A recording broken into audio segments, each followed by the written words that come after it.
ძვირფასო ქართული ოცნების ამომრჩევლებო.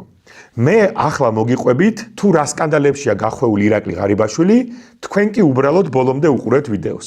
2021 წელს ნუნუ თამაზაშვილს ირაკლი ღარიბაშვილის ცოლს ბაკურიანში 6000 კვადრატული მეტრი ტყე გადაეცა. ირაკლის შვილმა უნივერსიტეტში უცხოეთში ჩააბარა, ოჯახი ჩარტერული რეისით გაფრინდა, რაშიც 109000 ლარი გადაიხადეს. 4 წლის წინ ირაკლიმ და მისმა ცოლმა 2 მანქანა ჯამში 400000 ლარად შეიძინეს. ასევე ყველამ ვიცით, რომ ირაკლის ძვირად ღირებული საათების კოლექცია აქვს. ერთ-ერთი მათგანი კი 300000 ლარი ღირს. მოკლედ დიდხანს რო არ გავაგრძელო, ირაკლი ღარიბაშვილის კორუფციაზე დიდი ხანია ყველამ ყველაფერი კარგად იცის.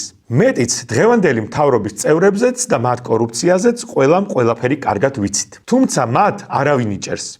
რატომ? პასუხი ამ კითხვაზე მარტივია. რადგან კორუფცია რეალურად საბაბია.